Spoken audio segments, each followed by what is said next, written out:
말씀 골로새서 3장 5절 6절 말씀입니다. 신약성경 327면 함께 일어나 겸손히 말씀을 합독하겠습니다. 함께 할 때 골로새서 3장 5절 6절 한 절 두 절입니다. 다 같이 읽습니다. 함께 합니다. 그러므로 땅에 있는 지체를 죽이라. 곧 음란과 부정과 사욕과 악한 정욕과 탐심이니 탐심은 우상 숭배니라. 이것들로 말미암아 하나님의 진노가 임하느니라. 아멘. 이는 살아계신 하나님 말씀입니다. 자리에 앉으시기 바랍니다. 우리 말씀 받기 위해 먼저 기도하겠습니다. 기도합니다. 하나님 아버지, 하나님 말씀은 생명 있고 하나님 말씀은 능력 있고 하나님 말씀은 위력 있는 줄 믿습니다. 이 시간에 말씀의 능력이 우리 가운데 임하도록 우리 마음을 활짝 열고 말씀을 듣게 하여 주옵소서. 사람의 말로 듣지 아니하고 하나님 말씀 들을 때마다 하나님의 말씀을 통하여 치유와 회복과 변화가 넘치는 귀한 밤 되기를 예수님의 이름으로 감사하며 간절히 축복하며 기도합니다. 아멘. 우리 함께 인사하겠습니다. 탐욕에 속지 말라. 여러분, 탐욕에 속지 마시기 바랍니다. 여러분, 누가복음 12장 말씀은 어떤 사람의 요청 때문에 나온 비유의 말씀이에요. 지난주에 읽었던 본문 말씀 누가복음 12장 13절 말씀을 다시 한번 읽어보시기 바랍니다. 예수님께 이런 요청을 합니다. 자, 13절 같이 읽습니다. 무리 중에 한 사람이 이르되 선생님, 내 형을 명하여 유산을 나와 나누게 하소서 하니. 여러분, 그는 예수님을 따르고 말씀을 듣던 사람입니다. 그런데 형과 유산 분쟁이 있었던 것 같습니다. 당시 율법에 따르면 장자에게는 두 몫이 주어졌습니다. 형이 유산을 다 가져간 것인지 혹은 나누었지만 동생에게 더 적게 준 것인지는 우리가 알 수 없습니다. 하지만 유산 문제로 형과 다투게 된 것입니다. 여러분, 그때나 지금이나 마찬가지로 유산 때문에 형제들과 가족들이 싸우는 경우가 많습니다. 여러분, 혹시 여러분 주위에도 있을 거예요. 어쩌면 여러분일 수 있어요. 얼마 되지도 않아요, 유산이. 얼마 되지도 않는데 그 유산 때문에 형제 가족 간에 얼굴도 안 봐요. 싸우다가 이제는 얼굴도 안 봐. 그런 경우가 옛날이나 지금이나 여전히 많습니다. 그런데 예수님은 무엇이 공평한 유산 상속인가를 말씀하지 않으셨어요. 이상하지 않습니까? 이는 공정한 유산 상속이 중요하지 않다는 뜻이 결코 아닙니다. 아무리 공정해도 탐욕이 있으면 결국 사망을 낳는다는 것입니다. 그래서 그 탐욕을 주의하라는 말씀이에요. 자, 한번 따라 볼까요? 탐욕을 주의하라. 여러분, 예수님께서 말씀한 것은요, 지금 유산 상속을 골고루 하게 그 뜻이 아니에요. 아무리 골고루 해도 싸워요. 중요한 게 뭐예요? 탐욕을 주의하라는 거예요. 예수님은 유산을 나누게 해달라는 요청에 뭐라고 말씀하는지 같이 한번 들어볼까요? 세 번역입니다. 누가복음 12장 15절 천천히 읽습니다. 함께 합니다. 너희는 조심하여 온갖 탐욕을 멀리하여라. 재산이 차고 넘치더라도 사람의 생명을 거기에 달려있지 않다. 여러분, 말씀하셨어요. 예수님이 너희는 뭘 조심하라고요? 탐욕을 멀리하라. 재산이 차고 넘치더라도 사람의 생명을 거기에 달려있지 않다. 이렇게 말씀했어요. 여러분, 예수님은 유산 분할을 요청한 남자 안에 탐심이 있다고 보셨어요. 예수님은 마음을 꿰뚫어 보시잖아요. 야, 그 남자 안에 탐심이 있다는 것을 보셨어요. 만일 형이 유산을 안 주면 동생이 형을 죽일 수도 있겠다는 것입니다. 형이 동생을 탐욕 때문에 죽일 수도 있겠구나, 이것을 보신 거예요. 여러분, 생명은 헬라어로 조회입니다. 조회. 한번 해볼까요? 조회. 이게 헬라어로 조회, 생명입니다. 보통은 영원한 생명, 영생으로 번역합니다. 그래서 우리를 이 땅에 오신 예수님은 우리에게 영생을 주기 오셨습니다. 조회를 주기 오셨어요. 마태복음 7장 14절에 보니까 이런 말씀이 있어요. 생명으로 인도하는 문은 좁고 길이 협착하여 찾는 자가 적음이라. 이 말씀에 생명으로 인도하는 문은 좁다라고 할 때 생명이 바로 조회입니다. 오히려 재산에 대한 탐욕이 그 사람의 조회, 영생을 앗아갈 수 있다는 말씀입니다. 여러분 호주머니에 얼마의 돈이 있습니까? 그 돈이 언제까지 효력을 발휘할까요? 우리나라가 존재하면 효력을 발휘합니다. 우리나라가 없어지면 이 돈도 아무 의미가 없어요. 우리나라 돈은 언제까지예요? 내 생명이 있을 때까지만 그 돈이 효력을 발휘합니다. 그런데 뭐예요? 이 돈, 재산에 대한 탐욕이 그 사람의 생명, 곧 영생을 앗아갈 수 있다는 말씀이에요. 자, 우리 여러분 자신에게 한번 물어봅시다. 내가 갖고 있는 돈이, 내가 갖고 있는 돈에 대한 욕심이, 한번 해봐요. 내가 갖고 있는 돈에 대한 욕심이 안 하시네. 나의 생명에 영생을 앗아갈 수 있다는 말씀이에요. 여러분 갖고 있는 탐욕이, 이 재산에 대한 탐욕이 나의 생명을, 영생을 앗아갈 수 있다는 예수님의 경고의 말씀이에요. 여러분 그 이유를 설명하기 위해 예수님은 한 부자의 비유를 우리에게 말씀하셨어요. 그 이유는 탐욕이 사람을 속이기 때문이라는 거예요. 다시 말해 부나 재물은 사람에게 평안할 것이다, 안정할 것이다 라고 우리를 속인다는 거예요. 야, 네가 돈 많으면, 재물이 많으면 너에게 평안할 거야. 야, 돈 많으면 네가 안전할 거야 라고 속인다는 거예요. 여러분이 갖고 있는 돈이, 재물이 여러분을 평안하게 할 것이다, 안전하게 할 것이다 속인다는 거예요. 이 부자도 그랬어요. 물론 그는 열심히 일했습니다. 부자가 속았다는 어떤 증거도 없습니다. 문제는 자신이 쌓아놓은 부가 자신을 지켜줄 줄 알았다는 데 있어요. 재산이 많으니 마음이 평온한 것입니다. 이 부자의 평안의 근거가 많은 소출이요 재산이었던 것입니다. 자, 말씀으로 확인하겠습니다. 누가복음 12장 19절 함께 확인합니다. 함께 합니다. 또 내가 내 영혼에게 이르되 영혼아 여러 해 쓸 물건을 많이 쌓아 두었으니 평안히 쉬고 먹고 마시고 즐거워하자 하리라 하되. 아멘. 자, 자기 영혼에게 말하는 거예요. 야, 내 영혼아, 여러 해 쓸 물건을 많이 쌓아놨으니까 평안히 쉬고 먹고 마시고 즐거워하자 하리라 하되, 이렇게 말씀하셨습니다. 예수님께서 사람은 두 주인을 섬길 수 없다라고 말씀했어요. 재물과 하나님을 동시에 섬길 수 없다라고 말씀했어요. 우리가 평안을 근거로 얻는 근거가 바로 섬기는 주인이요 신이에요. 내가 하나님을 정말 주인으로 섬긴다면 아무것도 갖지 않아도 내가 주님만 계셔도 평안해요. 그게 신이에요. 근데요, 나는 돈이 많으면 평안해. 그 돈이 그에게 신이에요. 그걸 만몬이라고 합니다. 나는 호주머니에 돈이 없으면요, 목사님 불안해요. 그리고 걸을 때마다 축 늘어져갖고, 근데 돈이 딱 들어가면 그 돈이 그에게 평안이고 그의 주인이고 신이라는 거예요. 내게 평안을 얻는 근거가 나의 주인이요 나의 신이라는 말씀이에요. 어떤 사람이 아무리 주님을 따른다 해도 그의 평강의 근원이 재물, 재산이라면 그 사람은 주님의 제자가 아직은 아닙니다.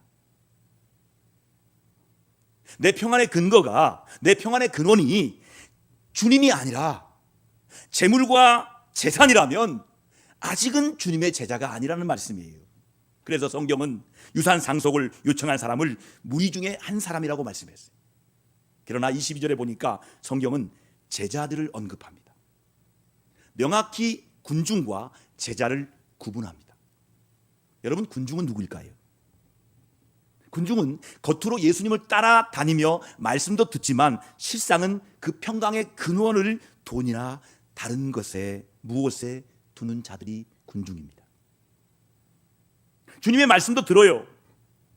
주님을 따라다녀요. 그런데 그의 평강의 근원이 주님이 아니라 돈이나 다른 무엇에 두는 자들이 바로 군중이라는 거예요. 그런데 탐욕은 속인다고 했습니다. 이 무리는 자신들이 예수님을 따르고 있다고 착각하고 있어요. 예수님은 이 무리가 부자와 다를 바가 없음을 지적하신 거예요. 부자의 관심은 오로지 자신이었어요. 자, 말씀으로 확인하겠습니다. 누가복음 12장 17, 18절 같이 있습니다. 함께 합니다. 시작. 심중에 생각하여 이르되 내가 곡식 쌓아둘 곳이 없으니 어찌할까 하고 또 이르되 내가 이렇게 하리라 내 곡간을 헐고 더 크게 짓고 내 모든 곡식과 물건을 거기 쌓아두리라. 아멘. 자, 말씀 보세요. 내가, 오로지 그는 내 곡식, 내 곡간, 내 모든 물건에만 빠져 있어요. 그의 관심사는 내가예요. 내가. 내 곡식, 내 곡간, 내 모든 물건에 빠져 있는 거예요. 그것을 주신 하나님에 대해서는 전혀 관심이 없어요. 하나님은 이런 그에게 뭐라고 말씀합니까? 어리석은 자라고 말씀하십니다. 그가 어리석은 이유는 그의 소유가 어디에서부터 비롯되었는지를 모르기 때문이에요. 아무리 그가 밭을 개간하고 씨를 뿌린다 한들 이른 비와 늦은 비가 내리지 않으면 무슨 열매가 있겠습니까? 메뚜기 떼가 다 와서 먹어버리면 어찌 추수할 수 있겠습니까? 이 부자는 소유의 근원이 누구이신지를 몰랐어요. 또한 소유를 영원히 할 수 없으며 그의 영혼을 지킬 수 없다는 것을 몰랐어요. 내가 갖고 있는 돈이 나의 영혼을 지킬 수 있다고 생각한 거예요. 내가 갖고 있는 소유가 마치 영원할 것 같은 거라는 생각을 했던 거예요. 그는 자신의 소유를 보화를 쌓고 하나님께 대하여 부유할 수 있는 길을 몰랐다는 점에서 그는 어리석은 자였습니다. 결국 하나님, 당신이 오늘 밤 그 영혼을 찾으시면 준비한 것이 누구 것이 되겠느냐라고 물으십니다. 자, 말씀으로 확인합니다. 누가복음 12장 21절 함께 말씀으로 확인합니다. 함께 합니다. 자기를 위하여 재물을 쌓아두고 하나님께 대하여 부여하지 못한 자가 이와 같으니라. 여러분, 예수님은 유산을 요구하는 동생에게 탐욕의 위험성을 가르치고 싶었을 것 같습니다. 야, 네가 형 것 좀 가지면 네가 만족할까? 아마 또 그럴 거야. 조금만 더 달라고. 저 어릴 때 뭐 먹으면 뭐라 합니까? 눈금매큼만 달라고 하잖아. 에? 근데 주면 만족해요? 또 달라고 하잖아.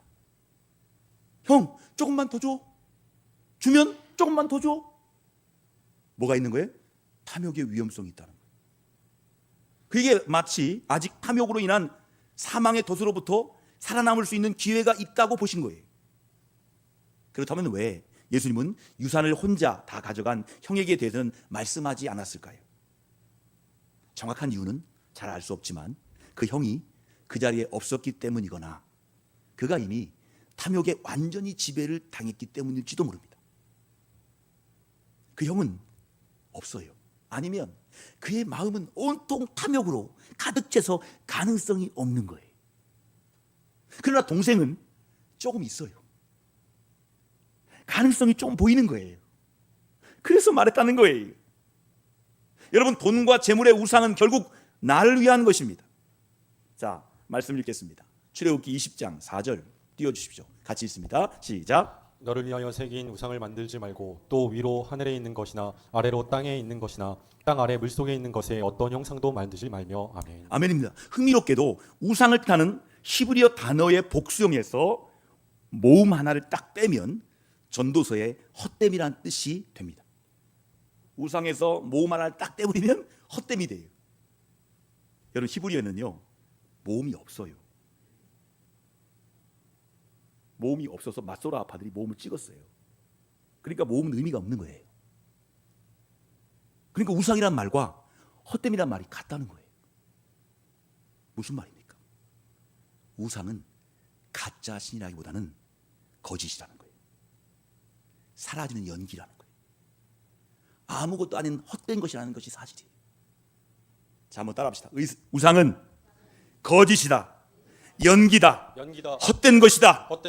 여러분, 우상은 정말 거짓통이에요. 아무것도 아니고 헛된 거라는 거예요. 저는 그걸 봤어요. 제가 예수 믿고 나니까 우상을 섬겼던 저의 시어머니가 와서 구슬을 하더라고요. 열심히 하고 막. 근데 그 시어머니, 시어머니, 신의 어머니예요. 그 신의 어머니에게 제가 부릅뜨고 말했습니다. 예수 믿으세요. 안 믿으면 당신 지옥 가요. 저와 관계를 오랫동안 맺은 사람이에요. 불불 떨어요. 그리고 팍 쓰러져요. 그리고 도망가요. 마치 연기가 사라져 도망가더라. 저는 똑똑히 봤어요. 야, 우상은 사라지는 거구나. 헛된 것이구나. 연기 같은 존재구나. 아무것도 아니구나. 성경은 탐심을 우상 숭배라고 말씀하십니다. 자, 같이 말씀으로 확인합니다. 자, 골로새서 3장 5절 6절 같이 읽습니다. 시작. 그러므로 땅에 있는 지체를 죽이라. 곧 음란과 부정과 사욕과 악한 정욕과 탐심이니 탐심은 우상 숭배니라. 이것들로 말미암아 하나님의 진노가 임하느니라. 여러분, 이렇게 말씀하셨어요. 여러분, 이것들로 말미암아 하나님의 진노가 임한다는 거예요. 우상 숭배로 말미암아 하나님의 진노가 임한다는 거예요. 오늘 수요일 밤에 주신 하나님 말씀대로 탐욕에 속지 마시고 탐욕의 죄악, 영적 싸움에서 우상 숭배를 멀리 하시기를 우리 주의 이름으로 승리하기를 바랍니다. 우리 함께 기도하실 때 탐욕에 속지 마라, 우상에 속지 말라 붙잡고 간절히 동성으로 우상 숭배에 빠지지 않도록 우리의 탐욕에 속지 않게 달라고 성령의 능력으로 우상 숭배에 빠지지 않고 탐욕에 속지 말라 우리 동성으로 영적 싸움하는 마음으로 간절한 마음으로 기도하겠습니다. 주여 하나님 아버지 감사합니다. 많은 사람들이 예수님을 믿는 것이 아니라 탐욕을 믿고 자신의 모든 소유 가운데 빠져서 그 소유가 자신의 영혼을 마치 지킬 것처럼 탐욕에 속고 사는 사람들이 얼마나 많습니까? 주여 이 시간에 우리에게 있는 탐욕이 있다면 탐욕에 속지 말도록 영적 싸움하게 하시고 탐심이 우상 숭배임을 알게 하시고 탐욕을 멀리하게 하시고 탐욕에 아버지여 잡히지 않도록 날마다 영적으로 깨어있도록 붙들어 주시기 원하며 기도합니다. 성령의 능력으로 우상 숭배 이기게 하시고 탐심을 이기게 하시고 탐욕을 아버지여 멀리하도록 축복하여 주옵소서.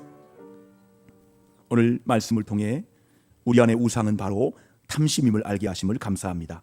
우리 안에 탐욕을 멀리하게 하시고 탐욕에 속지 말게 하시고 물질과 재산이 평안의 근거가 아니라 나는 예수로 말미암아 평안합니다. 예수님만 계시면 행복합니다. 예수님 때문에 나는 평안합니다. 나의 평안의 근거가 물질이 아니라 예수님 되게 하여 주옵소서. 성령의 능력으로 승리하게 하여 주옵소서. 예수님의 이름으로 감사하며 간절히 축복하며 기도합니다. 아멘.